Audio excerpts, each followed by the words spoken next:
হ্যাঁ, তাহলে নিচের ফাংশনগুলো বুঝছো না? বুঝে আসছে না?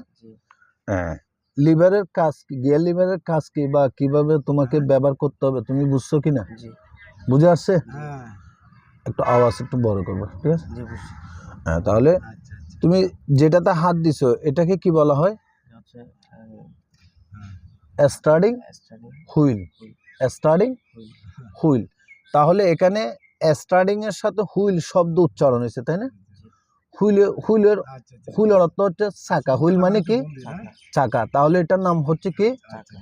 Starting wheel. তাহলে এখানে স্টার্টিং হুইল কেন বলা হচ্ছে? এটার সাথে চাকা জয়েন আছে। কি আছে?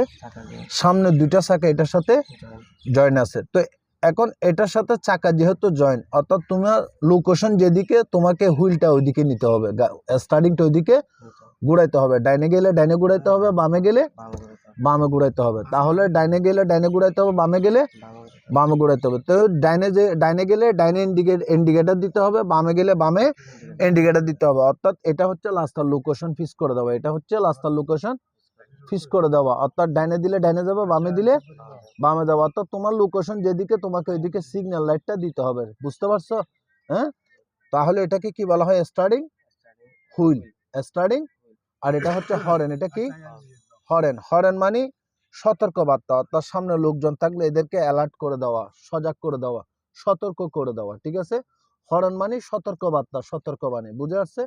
তাহলে এটা হচ্ছে স্টার্টিং হুইল, এটা হচ্ছে হরেন, আর এটা হচ্ছে ইন্ডিকেটর। এটা হচ্ছে, অর্থাৎ এটার কাজ হচ্ছে রাস্তার লোকেশন ফিক্স করে দেওয়া। রাস্তার লোকেশন ফিক্স করে দেওয়া। উপর দিলে বামে ইন্ডিকেটর জ্বলবে, নিচে দিলে ডাইনে ইন্ডিকেটর জ্বলবে। ঠিক আছে? অর্থাৎ তোমার আগে পিছে গাড়ি থাকবে, তুমি সিগন্যাল দিলে বুঝবে যে তোমার গাড়িটা কোন দিকে যাবে। তুমি যখন সিগন্যাল দিবা, ডাইনে সিগন্যাল দিলে তখন আগে পিছে গাড়ি বুঝবে তুমি ডাইনে ঢুকবা। বামে দিলে তখন তোমার আগে পিছে গাড়ি বুঝবে তুমি বামে ঢুকবা। ঠিক আছে? বুঝে আসছে? মাঝেরটা হচ্ছে হরেন। বুঝে আসছে? এটাকে বলা হয় ইস্যু, এটাকে বলা হয়, এটাকে ড্যাশবোর্ড বলা হয়। কি বলা হয়? এখানে কিছু মিটার আছে, সে কারণে এটাকে মিটার বোর্ড বলা হয়। কি বলা হয়?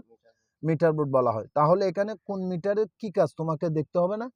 হ্যাঁ, এটা হচ্ছে টেম্পারেচার মিটার। কি মিটার? ইঞ্জিল টেম্পারেচার মিটার বলা হয়। কি বলা হয়? বাট ইঞ্জিল তাপমাত্রা মিটার বলা হয়। হ্যাঁ, তো এখন ইঞ্জিল তাপমাত্রা মিটার, ইঞ্জিল তাপমাত্রা বা তাপমাত্রা বেড়ে গেছে বা কতটুক তাপমাত্রা আছে ইঞ্জিলে, তুমি কিভাবে বুঝবা? তাপমাত্রা বেড়ে গেলে গাড়ি চালানো সম্ভব? সম্ভব? সম্ভব না। তাহলে তাপমাত্রা বেড়ে গেলে যেহেতু সম্ভব না, তাহলে তোমাকে মিটারের দিকে ফলো করতে হবে বা ফলো রাখতে হবে, তাই তো? তো এখানে সি দিয়ে কুল বুঝায়, এস দিয়ে হাই বা হট বুঝায়। ঠিক আছে? তো এখানে টেম্পারেচার লেখা নেই, টেম্পারেচার মিটার লেখা নেই। তাহলে আমাকে টেম্পারেচার মিটার দেখতে গেলে লোগো এটা দিয়ে বুঝতে হবে। কোন লোগোটি দিয়ে? ওই ফানির মতো উপরে একটা সাবির মতো আছে না, এই লোগো এটা দিয়ে বুঝতে হবে যে এটা ইঞ্জিল তাপমাত্রা মিটার। ঠিক আছে? তাহলে ইঞ্জিল তাপমাত্রা মিটারে সি দিয়ে কুল, এস দিয়ে হাই, এই মিটারটা মিডলে থাকলে ঠিক আছে। মিডল থেকে যখন উপরে যাবে তখন তাপমাত্রা বেড়ে যাবে, উপর দিকে গেলে তাপমাত্রা বেড়ে যাবে। তো তাপমাত্রা বেড়ে গেলে গাড়ি চালানো সম্ভব? গাড়ি চালানো সম্ভব? সম্ভব না। তাহলে যেহেতু তাপমাত্রা বেড়ে গেলে গাড়ি চালানো সম্ভব না, তখন তোমাকে কি করতে হবে? গাড়ি স্টার্ট বন্ধ করে কি কারণে তাপমাত্রা বাড়ছে এটা ততর আগে করতে হবে, তাই তো? হ্যাঁ, এরপরেরটা হচ্ছে ফুয়েল মিটার। কি meter? Fuel meter. Fuel meter এখানে লেখা আছে? ফুয়েল মিটার লেখা আছে? নাই। যেহেতু ফুয়েল মিটার লেখা নাই, তাহলে আমাকে এটা ফুয়েল মিটার, এই লোগো এটা আছে না, পাম্পের একটা লোগো দেখা যাচ্ছে, পেট্রোল পাম্পের একটা লোগো আছে না, এই পেট্রোল পাম্পের লোগো এটা দিয়ে বুঝতে হবে যে এটা ফুয়েল মিটার। কি মিটার? Fuel metre. তাহলে এটা ই দিয়ে এমটি বোঝাচ্ছে, অ্যাপ দিয়ে ফুল বোঝাচ্ছে। কি বোঝাচ্ছে? ই দিয়ে এমটি, অ্যাপ দিয়ে ফুল। ই দিয়ে এমটি, অ্যাপ দিয়ে ফুল। তাহলে এটা কি মিটার? Fuel meter. কি মিটার? Fuel metre. এখন এই পাম্পের একটা লোগো আছে না, এই লোগো এটা দিয়ে বুঝতে পারবে যে তুমি এটা পাম্পের, অর্থাৎ ফুয়েল মিটার। তো এখন ফুয়েল মিটার কতটুক ফুয়েল আছে, মনে করো তুমি টাঙ্গি ফুল নিছো, অ্যাপে কাঁটাটা তোমার অ্যাপে আছে। এখন গাড়ি চললে কাঁটাটা নিচে নামবে না, যত জ্বালানি কমবে তত কাঁটাটা নিচে নামবে না। তো এখন তুমি এই এক দাগে মনে করো 10 কিলো বা 10 লিটার তেল ফুরাইছো, 10 লিটার তেল গেছে, এক দাগে 10 লিটার তেল কমছে। তো এখন তুমি 10 লিটারে কয় কিলো গাড়ি চালাইছো এটা তোমাকে হিসাব করতে হবে না? হবে কিনা? হ্যাঁ, মনে করো এক টাঙ্গি দিয়ে তোমার কয় কিলো গাড়ি চলে, এগুলো তুমি হিসাব মিলাতে পারবে, তাই তো? হ্যাঁ, তাহলে এটা হচ্ছে কিলোমিটার। কি মিটার?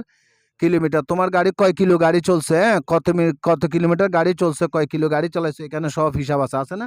আর এটা হচ্ছে স্পিড। এই সংকেতগুলো হচ্ছে যে স্পিড, তুমি কতটুক গাড়ি স্পিড চলতেছে, হ্যাঁ, অর্থাৎ 20 থেকে 180 পর্যন্ত গাড়ির স্পিড আছে। এখন তুমি কতটুক স্পিড রাস্তায় তোমাকে বলবে, রাস্তায় তুমি কতটুক স্পিড উঠাইতে পারবা, রাস্তায় তোমাকে বলে দিবে যে এখানে 20 চলবে বা 40 চলবে বা 60 চলবে। ওইটার উপরে ডিপেন্ড করে তোমাকে গাড়ির গতি বাড়াইতে হবে, তাই তো? বুঝে আসছে? তাহলে temperature metre, fuel metre, speed metre, এখানে আরো মিটার আছে, একটা হচ্ছে ইঞ্জিন অয়েলের, একটা হচ্ছে হ্যান্ড ব্রেকের, একটা হচ্ছে ডাইনামার, আর একটা হচ্ছে ব্যাটারি। এখানে আরো 4টা মিটার আছে, ঠিক আছে? তাহলে কোনটা কোন মিটার তোমাকে আমি বুঝাতে পারছি তো? বুঝে আসছে? গিয়ার কোনটা কোন গিয়ার তোমাকে দেখাতে পারছি তো? ঠিক আছে? বুঝে আসছে? জি বুঝছি। পারবা তো? জি ইনশাআল্লাহ। হ্যাঁ, জি মানে প্রথম যে ধাপ, অর্থাৎ তোমাকে যে জিনিসগুলা দেখাই দিলে তুমি না দেখাইলে গাড়ি চালাতে পারবা না। জি হ্যাঁ, যে জিনিসগুলা দেখানোর পরে তুমি গাড়ি আস্তে আস্তে চালাতে পারো। এই জিনিসগুলো আমি তোমার দেখাই দিচ্ছি, তুমি বুঝছো তো? জি বুঝছি। পারবা তো? জি ইনশাআল্লাহ। হ্যাঁ, জি হ্যাঁ, জি ভেরি গুড, ঠিক আছে। জি। হ্যাঁ, এখানে আরো দু একটা জিনিস এটা হচ্ছে হ্যান্ড ব্রেক। এটা কি? Hand brake. Hand brake. এটা হচ্ছে যে ওয়াইফার। এটা কি? ঠিক আছে, বুঝে আসছে? হ্যাঁ, তাহলে আজকে মানে তোমাকে প্রথম দিন যে জিনিসগুলো আমার বোঝানোর দরকার আমি ওই জিনিসগুলো বুঝাই দিছি। এখন গাড়ি কিভাবে চালায় বা কেমনে চালায় জিনিসগুলো তুমি আর অন্যরা গাড়ি চালালে দেখবা, বা কিভাবে গাড়ি চালাতে হয়, কিভাবে শুরু করতে হয়, জিনিসগুলো তুমি দেখবা, ঠিক আছে? তাহলে তোমার সুস্বাস্থ্য কামনা করি এবং তোমার দীর্ঘায়াত কামনা করি।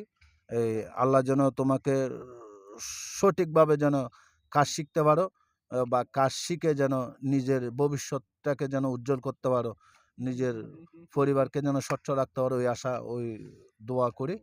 আসসালামু আলাইকুম রহমতুল্লাহ বরকাত। বন্ধ কর।